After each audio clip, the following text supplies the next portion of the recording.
I think one of the benefits that is often overlooked with ABLE accounts is that the child with disabilities or the disabled person can also get a debit card to Oh, use funds from these accounts, which also helps build financial literacy and inclusion, and it makes them feel empowered. And that's a very good thing.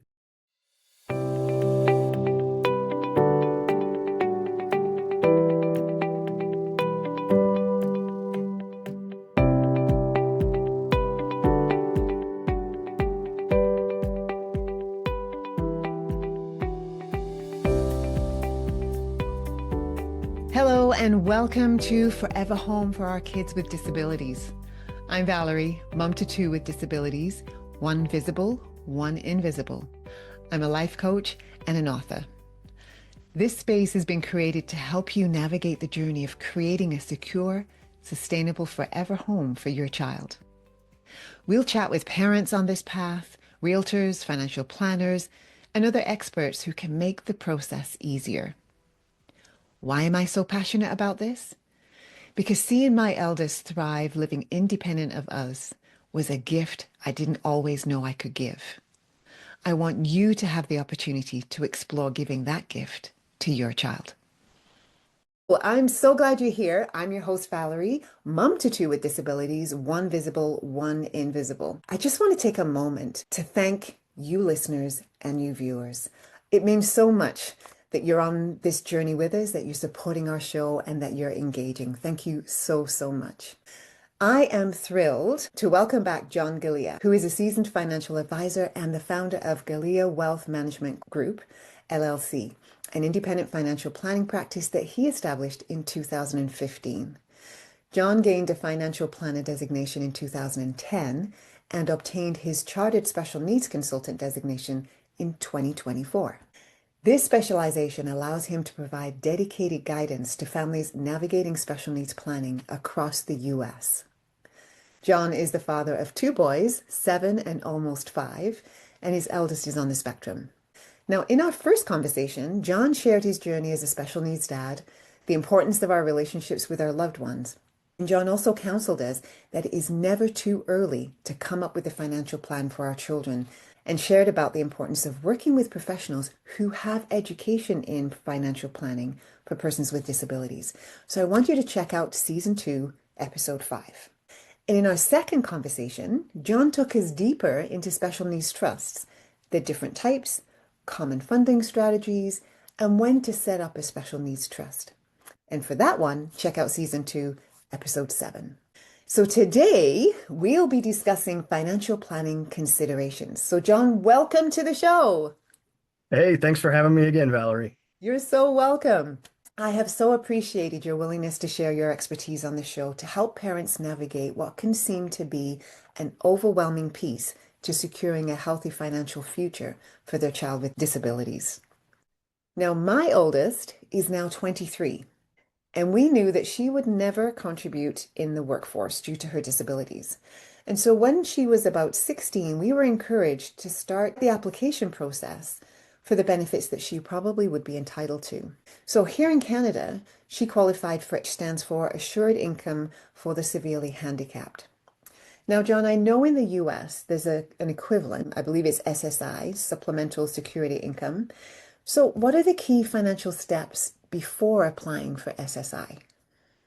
What you need in the US is you need the medical diagnosis that your child does have special needs. Mhm. And typically, the process for applying for SSI benefits is run through the state.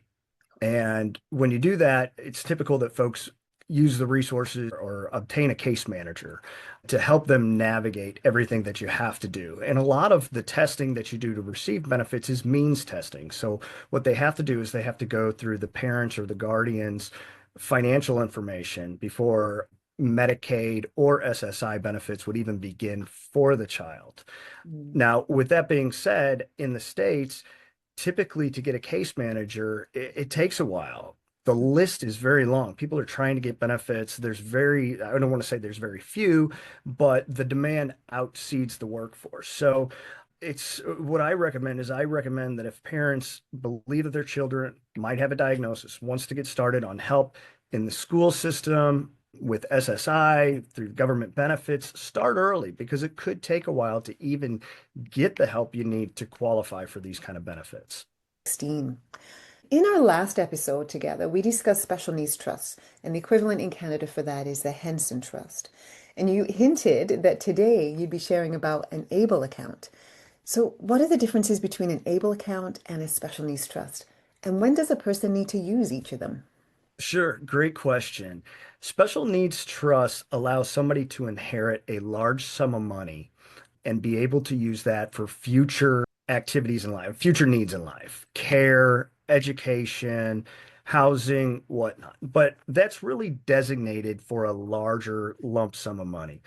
The ABLE accounts, and real quick, I'm going to explain what the ABLE account stands for, Achieve Better Life Experience Account. And how it started, it was grassroots, started by parents that realized that the government was kind of limiting their special needs child and how much income or funds that they could have. Anything over $2,000 in an account in their name would basically start disqualifying them for Medicaid benefits and Social Security income. Well, they realized, you know what, that's not really fair. So what they tried to do and what they started to do is they started to promote these other accounts. How can the government help? And actually, a couple years back in a different administration, the ABLE accounts were started. And what that allows parents to do is that allows parents and even the person with disabilities to contribute to these counts over time and even start earlier. So you can put in little portions of money as opposed to waiting for a big inheritance in a special needs trust. So these ABLE accounts are great in the form that you can start them early and they can last throughout the lifetime of the special needs person. You just have to make sure that you fall within the qualifications of keeping those assets protected. Okay, cool. I love it that parents started this. Yay for the parents. Yes. We talk about advocating for your child and how daunting and time consuming it is. This is basically something that group of parents started, I believe it was in California, and they pushed real hard and it got approved and it's great. It is really a wonderful financial tool in that you don't need a huge, large lump sum of money to contribute to this. This is something that can be done, little bits at a time with little funds. And it's really important. We'll get into more details on why it's important too. Okay, all right. So I just want to say for our Canadian listeners, in Canada, we have RDSPs. And so an RDSP is a long-term savings plan designed by the Canadian government to help parents and others, guardians, save for the future of a person with a disability. It allows for tax-deferred growth, imagine, and in many cases, generous government contributions through grants and bonds, which is absolutely incredible and so, so helpful. Just to add to that, to open or be a beneficiary of an RDSP, there are some criteria. So, number one, you have to be a Canadian resident, but you have to be under 60. And then you also have to have a valid social insurance number, and you have to be eligible for the disability tax credit. The threshold is 200,000 as opposed to 100,000 in the US for the ABLE account. The RDSP is 200,000. Yeah, which is incredible. All right. So I know for us, when we looked into doing an RDSP for Melody Ann, our oldest, we were told that you wouldn't be able to access it until they were 65, which we thought, not so sure whether we want to get into it. And the reason for that being was Melody Ann's prognosis when she was initially born wasn't to be much past a year. And then given her diagnosis, she's total care. She has cerebral palsy and G-tube fed, uses a communication device, is in a wheelchair. So her life expectancy, when Scott and I, her dad and I, were kind of looking at it, we're thinking, we don't even know she's going to make it to 65. So we took some time to decide whether or whether not to actually get into doing this. And that's great, Valerie, because remember we talked about financial planning, how it's individualized for everybody. And Mhm. you've just really kind of hit the nail on the head. Somebody with a prognosis of 1 year, I wouldn't have recommended as a financial advisor to start that kind of account.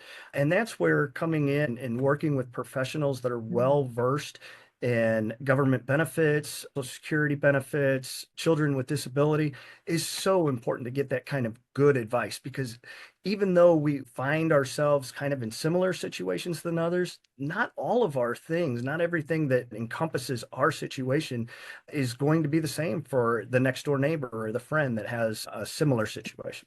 Yeah. Yeah. Awesome. Thank you so much for that. So, John, going back to the ABLE account, who can contribute and how much are they allowed to contribute?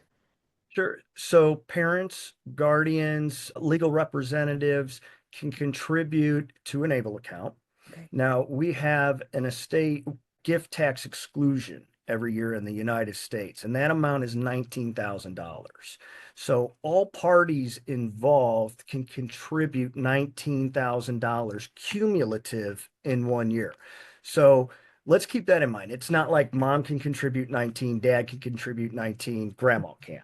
It's combined for the person up to $19,000 a year. In addition, the child with special needs, if they are working and employed and not covered under an employer retirement plan and meet certain thresholds of income, they can also contribute up to $15 and a little bit of change into that ABLE account per year. Okay. What's great about the ABLE account that a lot of people don't know is these ABLE accounts can be invested for the long term, Oh, okay? Or they can be used as a conduit to supplement needs currently. okay. So they're really specifically good for young adults with disabilities. Now, you can contribute when they're kids, and obviously you can let that money grow over time, and that's phenomenal. We have an account value that can go up to $100,000, which is very beneficial. But it doesn't necessarily mean that, hey, if I throw some money in this kind of account this month, do I have to wait a while before I can use it? No, those funds can be used that following month and left in a money market to fund those needs, the housing needs, just lifestyle needs, care needs, you name it. Cool. All right, so contributions for the RDSP, just to compare, similar, the beneficiary, so the person who the ABLE account or the RDSP account is for, but they have to have capacity. So they have to have proven capacity that they can contribute to it. And then, as you said, for the ABLE account, same in this situation, family member or guardian. And the fact is, it's not tax deductible, but the growth, so whatever interest you get, and the government contributions, they remain tax sheltered. So that's something to think about. So it's when you draw it out, the withdrawal piece, that's when the tax implications come to being. But the pieces that the family put in, that the beneficiary puts in, that the guardian puts in, those remain non-taxable, which is great. And that's absolutely correct. So tax deferred for the RDSP, contributions are not tax deductible. The ABLE account, contributions based on which state, and every state's a little different, but there's a couple of states where contributions can be deducted against state income tax, not federal, state income tax. The growth of funds, if you choose to invest in something that might grow the principal over time, that is not taxable. And then distributions, making sure that they're qualified distributions from an ABLE account are not taxed in addition to that. Now, the RSDP account contributions, obviously not tax deductible. Distributions can be taxed, tax deferred growth. The other thing that is important to know about the RSDP is that distributions do not affect government benefits. Hmm. Okay, which is really important, where government benefits could be affected later on down the line. So if an account and there is money left over in an ABLE account after someone passes, those funds could be subject to Medicaid payback. Oh, Okay, that's important to know if funds are left over. Now, I will say if funds grow beyond the exceeded $100,000 that the account allows, it's not going to affect Medicaid benefits for that person. It will affect Social Security income benefits until that account drops below 100,000. okay. All right. Lots to think about. This is why we're having this podcast today. Yes, it's great. But I would venture to say, and a lot of people too, and I know this kind of goes into one of the questions you were going to ask later, what should I do? Should I do a special needs trust or an ABLE account? And it's a simple answer. If they have a large inheritance, that should go to a special needs trust. Okay. If they have a settlement from an accident, that should go to a first party special needs trust. Okay. If there's contributions coming in a little bit at a time, that should go to an ABLE account. Okay. All right. Hope you got that, audience. Big money goes to the special needs trust. Little money goes to the ABLE account. Exactly. Right. Okay. So we've talked about who can contribute to this ABLE account or in Canada an RDSP. Who establishes it? Who can establish this ABLE account? Sure. The person with special needs, if they are able to do so, can do that. A legal guardian, court-appointed guardian, a parent, obviously, can all establish the ABLE account for the individual.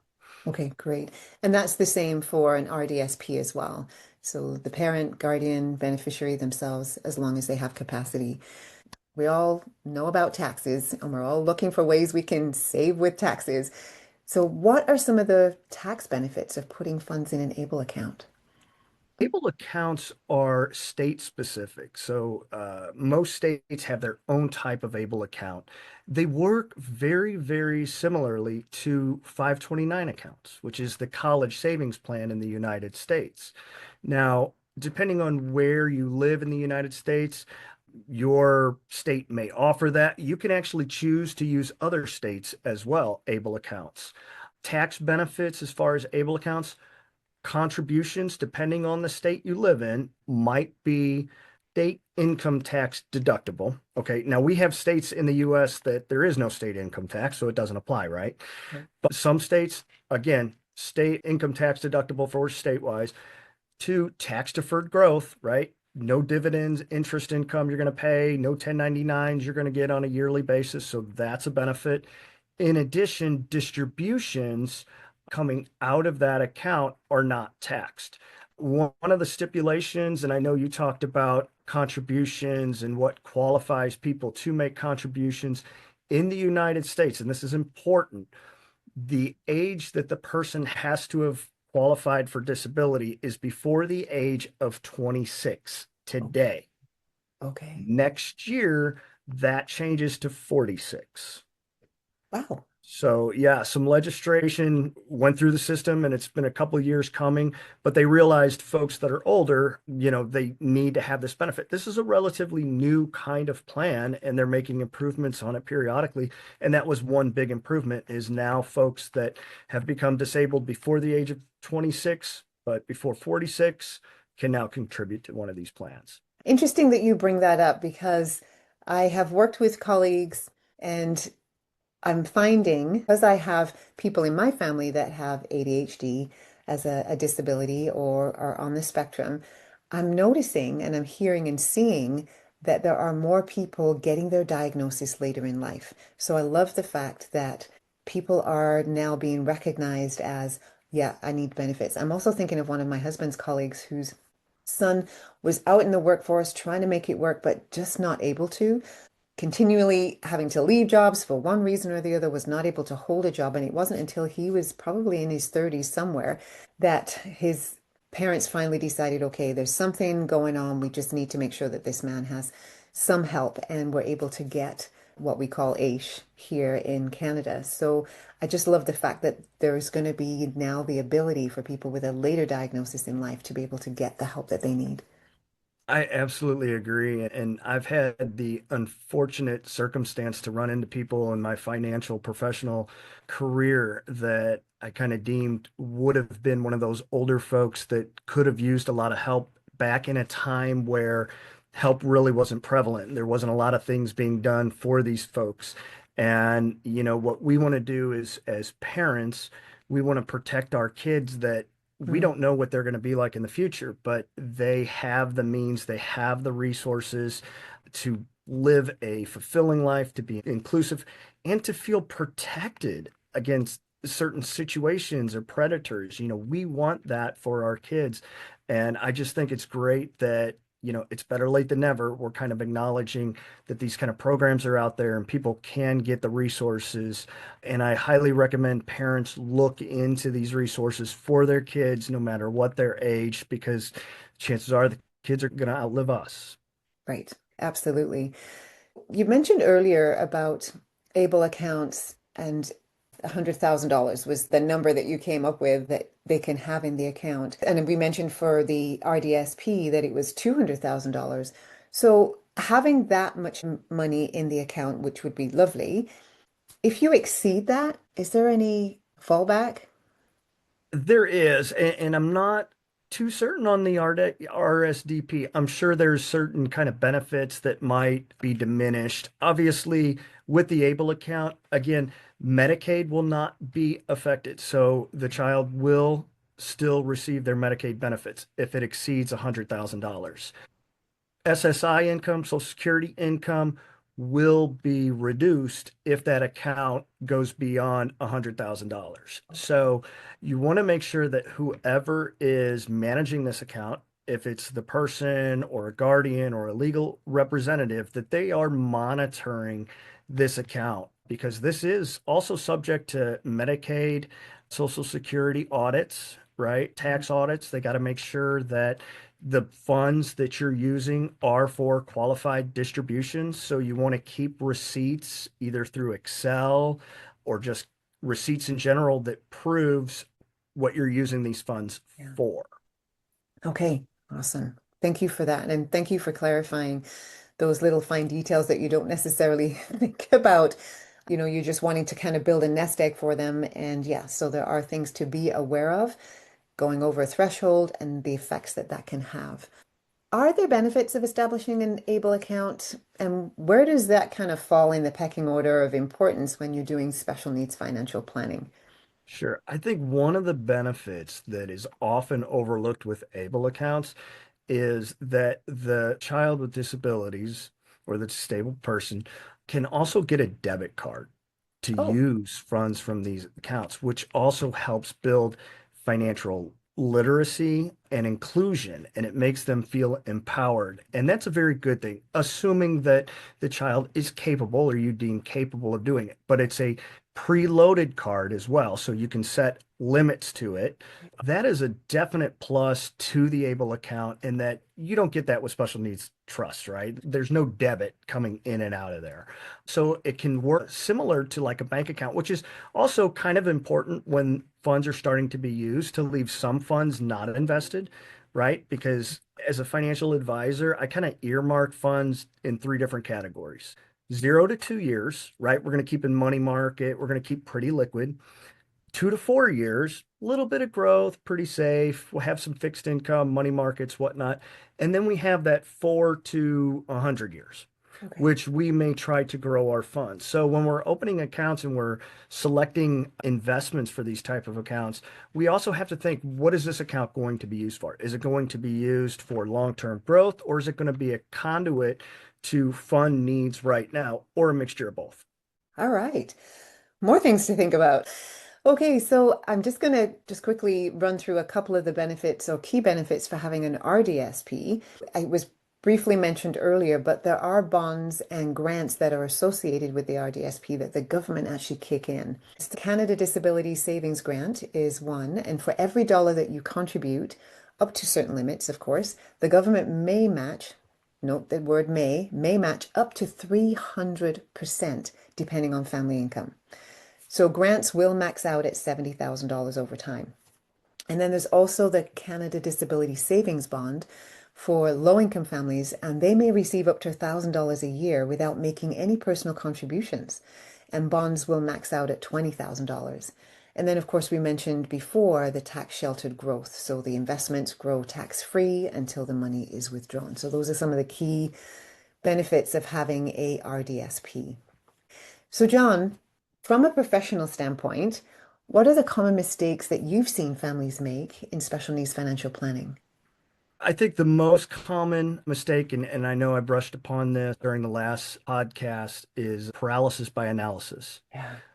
There's so much to do with special needs planning. There's so much to do with education planning, with maintaining a non-chaotic household, that it just becomes overwhelming and you start picking and choosing what you need to do and you procrastinate, push things down the road. Sometimes that's because of uncertainty. You don't know the help somebody's going to need down the road. But my big recommendation when it comes to that is chew off something every month, get it accomplished, move to something else, but keep moving forward, keep having that checklist, Mhm. knock things out because, again, we want the best for our kids and they deserve that. I mean, we brought them into this life. Let's really help them. Let's make sure that they thrive and live the best life they possibly can. Now, as far as able accounts, I will say that there is a common mistake that people will make when it comes to distributions. One thing that you really don't want to do is you don't want to make distributions in cash to anybody, right? So, and that goes for special needs trusts, that goes for able accounts. Cash is never good because it's not a receipt. You can't say, all right, this cash was used for something else, or you Right. can't buy a gift card, so to speak, and have that used. Actually use the funds for specific things. The other thing that you want to be careful, if you're using funds to pay for housing, okay, and let's say that housing is due on the first of the month, okay, you want to make sure that you're taking those funds out and you're not leaving funds left over to account for in that account. So let's say it's due the first of the month, but you take those funds out on the 25th of the month and it's sitting in cash. You want to make sure that whatever account is paying that housing fund doesn't have over $2,000 in it. Oh, Okay. So you got to time some of these distributions, larger distributions from some of these accounts, just to make sure that you're not going to interfere with the means testing for the person with disabilities. ooh. Every time you say something, John, there's something else to think about. Like, wow. Yes. So I just want to say, audience, this is why it's so important to have someone with financial planning experience to deal with families with special needs because there are so many little nuances that one wouldn't even think about. Like I wouldn't have thought about making sure that this account has the money in at a certain time and make sure that it goes out at the right time so that we don't click off the radar for being audited. I always Okay. say too, because of all these nuances, Valerie, it's a lot for anybody to keep up with. To keep up with the laws, to keep up with these rules. And I think it's very important for people to realize that, quality of life is really important. Time is important. Look at the things that are important to you. Look at the things that are, that you need to do to help your children and try to outsource some of these things. Yeah. You can't do it all yourself. If you're not outsourcing finances with a financial advisor or special needs with somebody that's well versed in special needs, you're spending a lot of time trying to figure all this stuff out.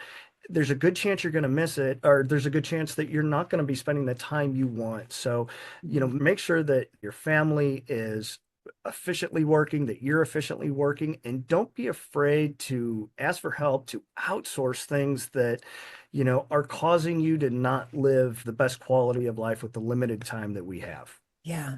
Love that. Great advice. Great advice. So, John, I'm sure you're going to tell us that financial planning should start early. We've said it several times over the last three times we've chatted. Are there any other considerations for when to start the planning process?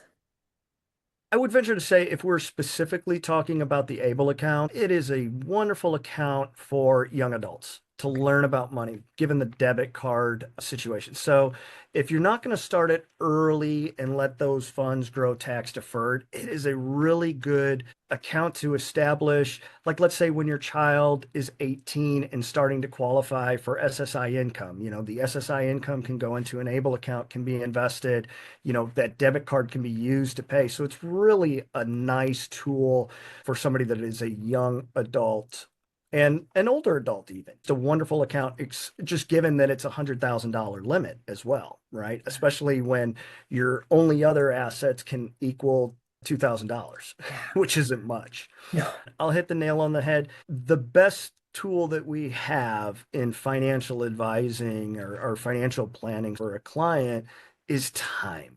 Nothing makes up for starting early, right? The earlier we start, the more things can grow over time. The Yeah. eighth wonder of the world is compounding interest, right? Einstein said it. Start that compounding interest as soon as possible and let stuff grow.